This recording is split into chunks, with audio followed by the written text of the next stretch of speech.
How you doing? Not bad at all. Nice to talk to you. Hi. Let's see. The first thing I'd like to ask is about the name of the band. I mean, since I first heard of you guys back when the Power 12-inch came out, that was the first thing I'd gotten. I've always really liked the name of the band. I thought it was very evocative or whatever. What exactly, caused you to pick the name? Is there any kind of reference to it or? There's a lot of mystic about it, actually. That name of the band. The Nephilim. Do you know what it all means? Yeah. You know what it means, yeah? Well, not exactly. I mean, I know the word Nephilim is from the biblical reference. I'm not exactly sure. Yeah. Maybe you could tell me exactly what it's from.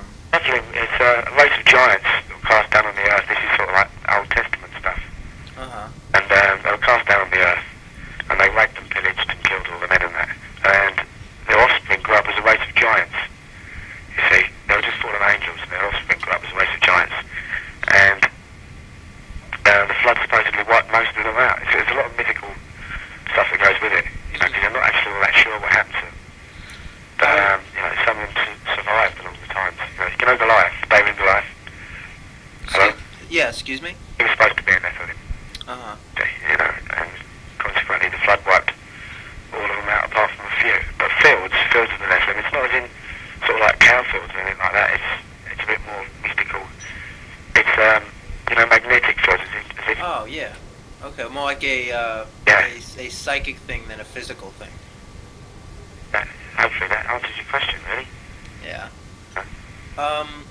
What about the name of the album? I mean, Dawn Raiser, and also the song. That's my favorite song on the album, but I was curious what the song was about, what the title meant, if you could tell me. Dawn Raiser, it's, well, I don't go too deep into the actual vocal side of things. Uh-huh. Obviously, it means quite a few different things, actually. Dawn Raiser is, about an up-and-coming sort of thing. The big awesome power that's on its way. So, but Carl does all the lyrics. Uh-huh. And, he sort of says, you can make out of it what you will, as you will. Do you understand? Yeah. You can take it or leave it, really. It's not written down, it's not pressed against anybody to take it, how it's meant. It's meant, purely as, he doesn't like to give his vocals away too much, But, Dawn Raiser is just sort of like, the apocalypse of the album, really. Right. You would say then that, Dawn one Raiser, thing... yeah, if you see, the American version, it's very hard, actually, because the American version is different to the English. Uh-huh. But the singles on it. Whereas Dawn Raiser, the album was written in one piece. So it's more like a concept type thing. Yeah, it's more of a concept. And Dawn Raiser is the apocalypse of that, really. What about, you mentioned a sort of mystery about it. One thing I noticed, the album cover is really brilliant, and it has, a very, you can't really see, you can see the band, but you can't really see them. Yeah. And there's kind of a very, mysterious thing here. I know a lot of people who are coming to the show tonight, that I know, are also really excited to see the band because there's such a kind of, there's kind of a mystery about them that, is that something you definitely, as a band, try for? Yeah, it's nice to have sort of it's not nice to have everyone knowing exactly what we're all about all the time. We're sort of quite selfish when we're on stage and that, we play for ourselves really. Mm-hmm. And that sort of shows, when we're as people, hard to sort of understand or whatever. But, that's fine, that in fact. Are you there? Yeah. Hard this pantomime thing. What about the I noticed that on the record cover, Carl seems to have his eyes are glowing. Somebody told me that he wears special contact lenses to make his eyes look glowing. Is that something you wanted to do? Is also to make it more mysterious? Yeah, it does actually. It worked really well for the videos. Have you seen the videos yet? No, my boss was telling me about. I was going to ask you later. Uh-huh. She just saw the Blue Water video the other day and was telling me how cool it was. Oh right, yeah. It's it's just another sort of concept, really. Mm-hmm. It does look wild and freaky, quite. It does sort of scare a lot of people. She said that it was what was really striking about it was that there was really interesting colors to it. The stuff was colored very unusual way, and there was all these weird monsters. And she said it was just really, really. Yeah, brilliant. it goes back it's sort of after the Holocaust, if you like, Preacher Man, the video. It goes back sort of to the olden times, the way that it would be if something happened, Right. know, and from there, like, it's just one side of Preacher Man, you know, drawn out in probably its easiest form, you know, as basic as it would probably go on film, you know, and it works really well. It's just sort of like going back and, you know, this twisted Preacher Man. I see. Running the show, basically. I want to go to something different. I was going to ask you, I mean, this is probably one of the obvious questions that most people that I know who are into you would want to know. What do you think about the fact that a lot of people compare you to the Sisters of Mercy? What do we think about the fact? It doesn't really bother us because, you know, we've had it for years and we've got rid of it now in England, you know, that tag. People have heard us and they've realised that we're nothing like them. You know, there's no inspiration of them or anything like that. We don't listen to them, we don't see them, you know. But there is, you know, if they come and see us and then they go and see the sisters or whatever, you know, I think they'll find out for themselves that there's no, you know, there's no relationships between the two at all. Do you think that, I mean, it'll take, I mean, once people see the band here, they won't say those things, you know? Yeah, probably. No, I hope they don't, you know. If they do, I think, you know, they're pretty stupid, really. I mean, what I hear more in the band is, I mean, it's obvious from the fact that you covered him too, is a lot of Ennio Morricone. I mean, is that one of your big influences?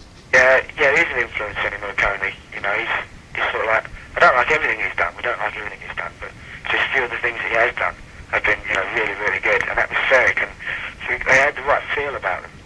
You know, they've got the right feel, and, you know, you can sort of like bung it on, and it could be sort of nothing playing, just a little bit of silence in it.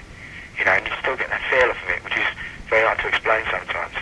You know, not just sort of like music or whatever it can be, you know, any sorts of things that create that energy, that give us this inspiration. You know, films, whatever, day-to-day things, any sorts of things. What does the band, you know, think are its influences then, or what would you claim you've listened to that's influenced you musically? Bands that don't really age. You know, bands that have been around for years, and you can listen to their album and say that all this doesn't sound like 60s or 70s sort of stuff. You know, it's timeless music. Really, you know, things like The Doors, I don't know, Magazine, Joy Division, all sorts of things, Pink Floyd. You know, a lot of that thing's ageless. And that's inspirational. But, you know, we don't get it all just from music. A lot of it comes from films. Right. Yeah. A lot of those bands you just mentioned have something in common. I mean, I'm into all those bands. Yeah. And they all have a kind of, I don't know, something I would say that you guys also possess is a sort of like textural quality where it's very moody. Yeah. I mean, all those bands you mentioned, you know, The Doors, Joy Division, Pink Floyd, they all have that kind of like spacey, moody feeling that a lot of your stuff has. Do you think that's what you know, would you characterize yourself that way? We do give off that sort of feeling in a way, you know, but it's probably a bit more threatening. Right. Our style is probably a lot more threatening and intimidating because it's, you know, I don't know if it's harder to grasp or not, you know, but it can be taken and left. But them sort of bands, they do have, you know, you're right, they are that sort of inspirational in a way, you know, but not that we sound like them or anything like that. But it's just generally sort of a big whirlpool of everything that's going on. It just goes thrust in towards our music, really. You know, it is a lot of things. What about the, I mean, the look of the band is something that, you know, is very distinctive about you right away, that kind of spaghetti western thing, you know. Do you have a fascination with the American West and the Sergio Leone movies and that kind of thing? Is that something that inspired you to get that look, or?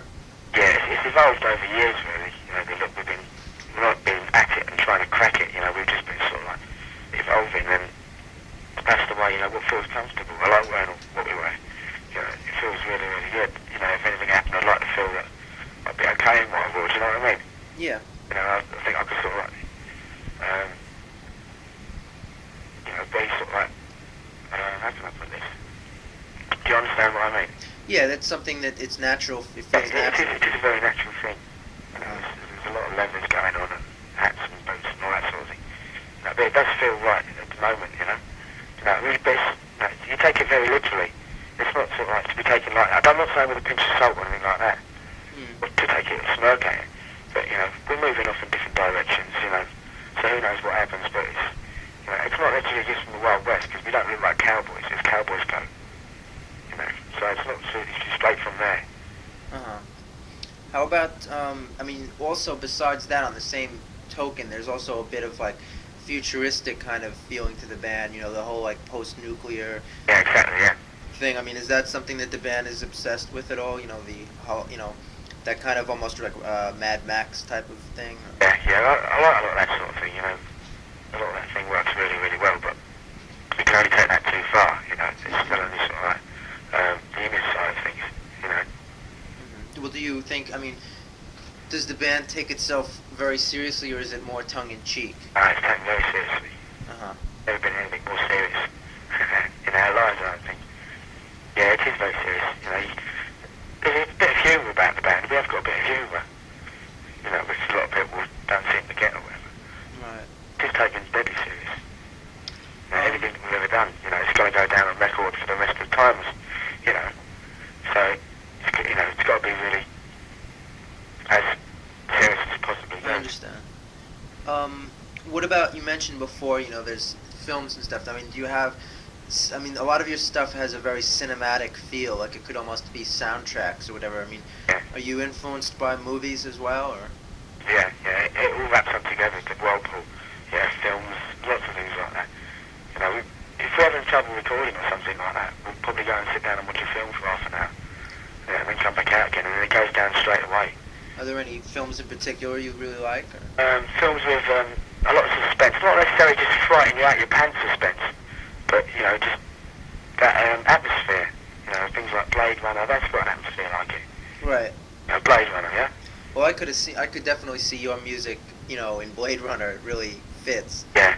Yeah, I mean, that's sort of one of my favourite films. I mean, the rest of the band, it might differ. It goes from there to Once Upon a Time in the West, films like that. You know, Sergio Leone, director. Yeah. How would you, I mean, if somebody asked you to categorize your music then, I mean, I've heard it called spaghetti metal, and, you know, originally people thought you were a gothic band, or they thought you were this. I mean, how would you categorize your sound? Well, that makes it easy for you lot, but without trying to be difficult, you know, we haven't tried to categorise ourselves, and consequently there isn't sort of any particular bracket we could be put in. Uh-huh. Well, are you pleased with that, or would you rather be, you know, do you like being a band that really can't fit into one category? There's no point in being boxed because everyone else is boxed, isn't it? Mm-hmm. You see, it's quite frustrating in England for the journalists, you know, they found it very hard work because they don't know what to, you know, where do they put us in as, what magazine do they want? Because they, you know, they're not really all that sure. Well, I mean, I don't know. Personally, I find the journals in England, they tend to be a little bit more, I don't know, I hesitate to use the word trendy, but they kind of like, you know, they're more interested in slamming bands than trying to get them, people interested in them, you know what I mean? You know, being over here is, you know, it's a lot nicer, your attitude is, you know, that much better to do well for the band, you know, and consequently the magazine or whatever. But, you know, in England it is just a lot of slamming times. What do you think of the British music scene at this point, and how do you relate to it? It's sort of like pretty dried up, to be honest with you. There's a few bands that are coming out still, there's a few bands that have still been around, but, you know, we don't hang about with all bands and that in England. You know, we've been quite separated from them all. Right. I mean, do you see yourself, I mean, there are any bands that you see yourself? There's a massive scene in England, you know, massive independent scene. And we've got a real strong following out of that lot, but that's only because we've been working on it for 4 years or whatever. Right. Playing solidly. How do you think, you know, America will react to the Nephilim? If it's anything like it's been going by, you seem to be a little bit shocked at the moment, not sure how to take it. How did the shows go so far? Exactly like that, you know, a lot of people sort of, you know, wasn't sure how to take it. They loved it, you know, they enjoyed it. But then again, you know, they still can't understand it. I mean, is it a long-term goal for you to be popular here? Do you think you can? I mean, To be popular here is a long-term goal. Well, being as direct as possible, yeah, why not? You know, might as well. If we can play music that we love to play, and, you know, if more people are going to like it and buy it, then that's success, isn't it? yeah. What about, I mean, the new, well, see, that it's hard to say the new album, because here it's new, but I know Dawn Razor came out last year, because I remember hearing it when it first came out, and then they just released it here in America with, you know, the earlier singles tacked on. I mean, are you working on something newer since then, or is there anything? As soon as we get back from the States, we're recording our next album, and it's going to be quite a bit different. It's going to be a lot wider, a lot of extremities going on.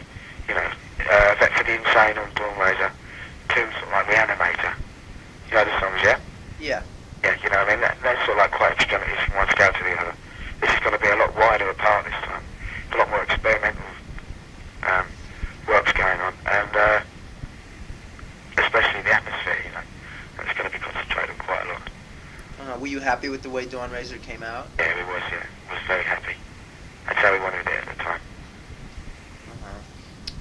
Did you find it difficult to work that out with, the delay between the British and the U.S. releases? Or? Yeah, it has been difficult because we've been, touring Europe and we've been playing sets and we've been adding loads of new songs and, the set has been changing quite a bit.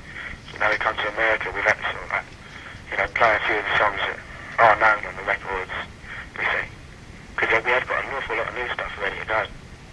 Well, I mean, are you still playing, on this tour here, are you still playing a lot of the older material from Dawn? Stuff on the album, yeah. I mean, not so much older material, but things on the album. Right. Quite a lot of old material as well that hasn't been recorded or, that is actually on Dawn Razor.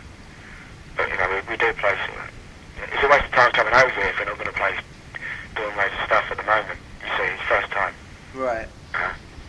Do you see any, future newer directions for the band, or trying any other avenues of music, or? Yeah, exactly what I was trying to say. Dawn Razor, we're sort of like Fields and the Nephilim. Now, the next album isn't going to be particularly like the way we are live. It's going to be branching off in quite a few different directions. We want to cover a lot of sorts of music. A lot of atmospheric things, a lot of film sort of music. We'd like to do a lot of that. Great. I mean, I like that feeling in your music, so I'm sure it'll come out really well. What about, I heard you had a visa problem getting in here. Yeah, we did have a bit of a visa problem coming over, so we haven't been over, obviously, beforehand. What was your feelings on that? Did it frustrate you? Or? Yeah, because I just wanted to get over here and get playing. But it's not as if we were sitting around doing nothing for 2 months. We've been really busy as well, so mine's occupied playing in Europe or whatever. It doesn't. What about your live show? Here, is it? Do you like playing live as opposed to being recording in the studio? Do you like being theatrical on stage? I mean, because I haven't seen you yet. I'm going to the show tonight. But I'm curious what it's going to be like. Taking us two different things, recording and live. They're both completely different attitudes when we go at them.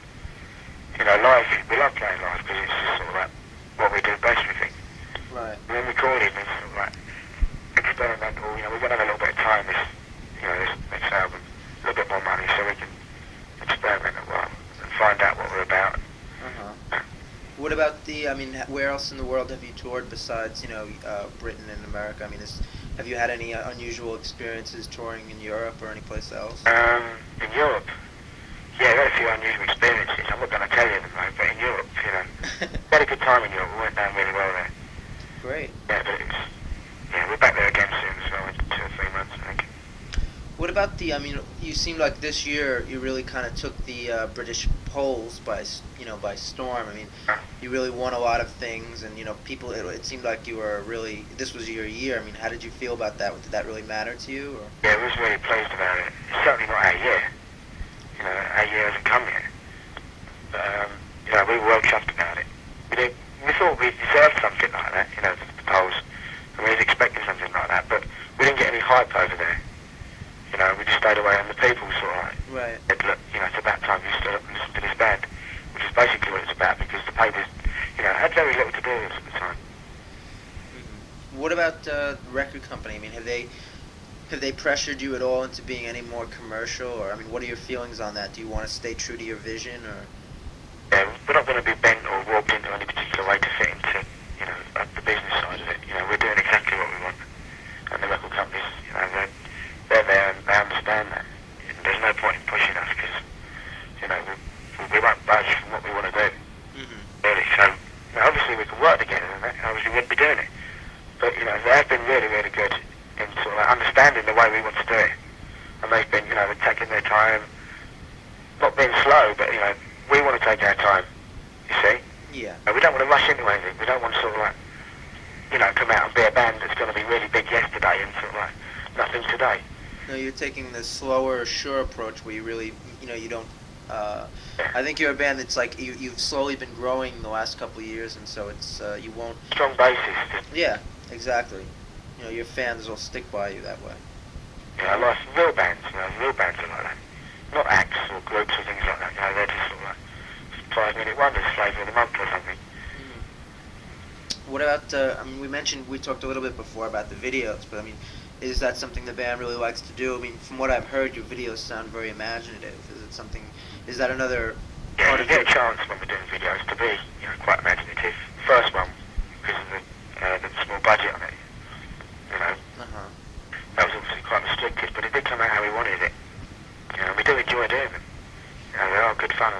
Do you find that they express, they can express what the band wants to do, If they didn't capture it, I don't think we'd release them, really, we'd start again or something, but Uh-huh. we capture what the band's about, or what this particular song's about, which is then again only one little piece, you say sort of, Right. trying to capture the whole band in one song, Picture Man or Blue Water, in one video, which is, it's very hard to do, I think.